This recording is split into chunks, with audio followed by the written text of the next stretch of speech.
ফিতরা সম্পর্কে যে প্রশ্নটা করা হয়েছে যে তওয়াম মানে চাওয়াল কোন লোগাতে আছে জানিয়ে বাধিত করবেন।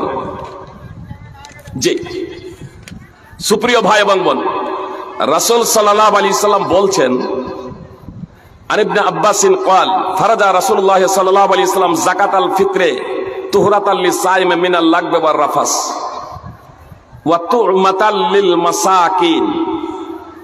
সুনানে আবি দাউদের হাদিস নম্বর 1609, সুনানে ইবনে মাজাহ হাদিস নম্বর 1827। রাসূল সাল্লাল্লাহু আলাইহি সাল্লাম বলেছেন যে রাসূল সাল্লাল্লাহু আলাইহি সাল্লাম যাকাতুল ফিতর ফরজ করেছেন। ইবনে আব্বাস বলছেন যে রাসূল সাল্লাল্লাহু আলাইহি সাল্লাম যাকাতুল ফিতর ফরজ করেছেন রোজাদারের অনর্থক কথাবার্তা এবং অশালীন কথা বা আচরণ থেকে পবিত্রকরণের জন্য এবং মিসকিনদের তুমা, আরবিতে তুমা শব্দ, তা আমি আসলে তুমাই এখানে আপাতত প্রাথমিক পর্যায়ে করলাম, এবার ভাঙছি। তুমার অর্থ কি? হাদিসের যারা ভাষ্যকার, শামসুল হক আজিমাবাদী সহ যারা হাদিসের ভাষ্যকার আছেন, তারা এই তুমার অর্থ করেছেন খাদ্য। জি, তুমার অর্থ করেছেন খাদ্য। আর এই 1400 বছর পরে, 1400 বছরের পরে রাসূল সাল্লাল্লাহু আলাইহি ওয়াসাল্লামের ইন্তেকালের 1400 বছর পরে এসে কেউ কেউ বলছেন তুমা শুধু খাদ্য নয়, তুমা মানে খাদ্য এবং সম্পদ দুটোই, মানে টাকা পয়সা, চাল গম মসুর মুসরি যত যা কিছু আছে সবই। তো এখানে কতটা দিবে এ কথা বলা হয় নাই। আসুন, আপনি চাল খুঁজছেন আর আমি আপনাকে যারা আসলে বলে যে হাদিসে চালের কথা কোথায় আছে, তারাই আবার তোমাকে এত সম্প্রসারিত করলো যে শুধু খাদ্যই না, চালই শুধু না, টাকা পয়সা এ সবগুলো তুমা।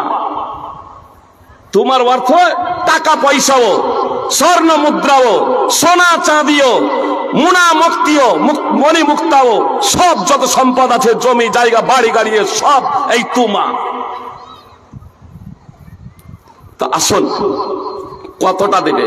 1 বিঘা জমি দেবে, 1 কিলো সোনা দেবে, 2 কিলো চাঁদে দেবে, কতটা দেবে? নবী সাল্লাল্লাহু আলাইহি সাল্লাম বলছে আব্দু সাআম মিন তুআমিন ফিল ফিত্র, সহিহুল জামি হাদিস নম্বর 242। নবী সাল্লাল্লাহু আলাইহি সাল্লাম বলছেন ফিতরাতে 1 সা খাদ্য দাও। কি বললেন? 1 সা খাদ্য দাও।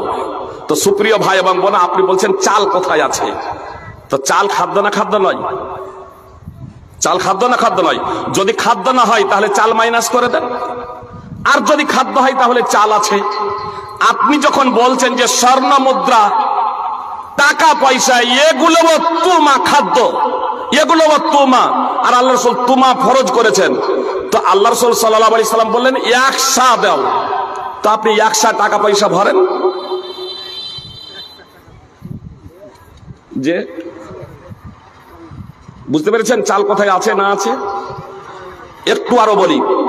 কেউ বলে ইদানিং কালে যারা আলেম ওলামা যত আছেন, বড় বড় যারা বিদ্বান আছেন, তারা সকলেই বলেছেন যে দেশের প্রধান খাদ্য, তারা সবাই বলেছেন দেশের প্রধান খাদ্য, যারা হাদিসের ভাষ্যকার তারা স্পষ্টভাবে উল্লেখ করেছেন, সৌদি ফতোয়া কমিটির মুফতিগণ স্পষ্টভাবে উল্লেখ করেছেন, আমাদের দেশেরও যারা বড় বড় আলেম আছেন, মাদানী আছেন, দেশের প্রধান খাদ্য এবং বিভিন্ন আপনার রমাদানের তোহফাতেও লেখা থাকে।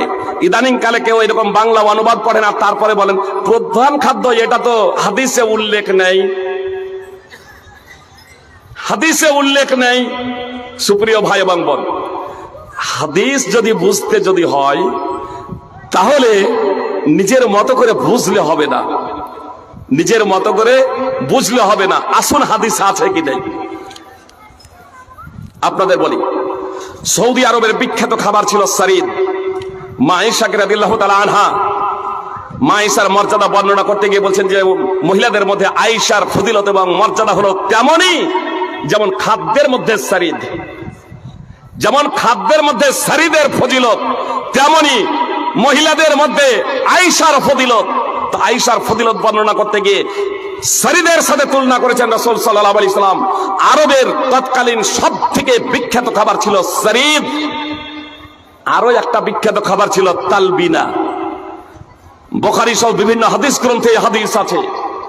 অথচ সারিদের কথা, ফিতরাতে দেওয়ার কথা কেন উল্লেখ নেই?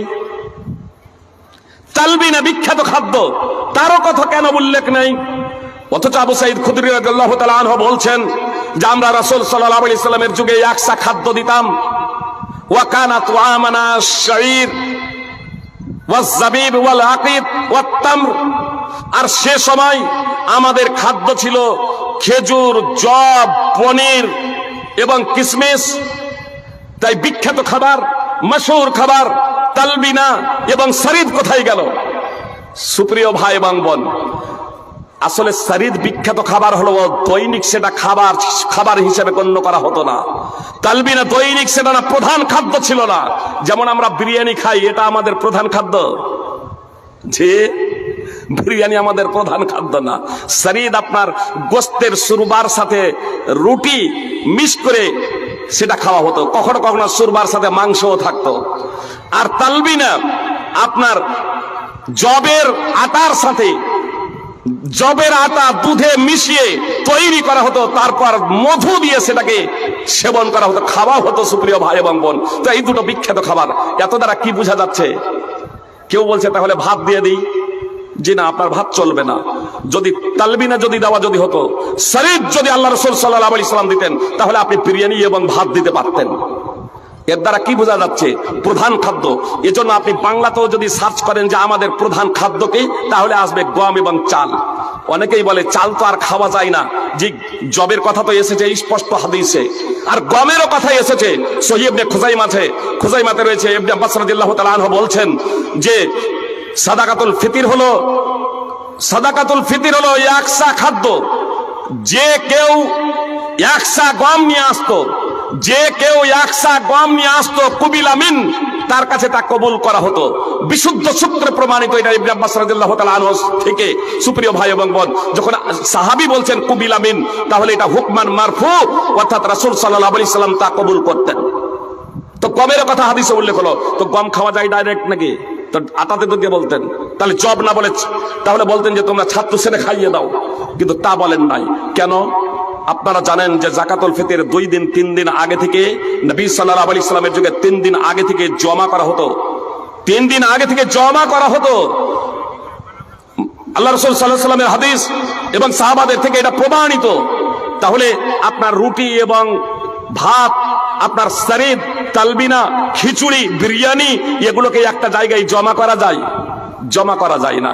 এজন্য আমাদেরকে এমন খাদ্য দিতে হবে যে খাদ্যটা দেশের প্রধান খাদ্য হবে, সাথে সাথে সেটা জমা করে রাখাও যাবে। আল্লাহ তাআলা আমাদের সঠিক বুঝদান করুন। আল্লাহ তাআলা আমাদের প্রত্যেককে পবিত্র কোরআন ও সুন্নাহ অনুযায়ী জীবনযাপন করার তৌফিক দান করেন। আমিন। আসসালামু আলাইকুম ওয়া রাহমাতুল্লাহি ওয়া বারাকাতুহু।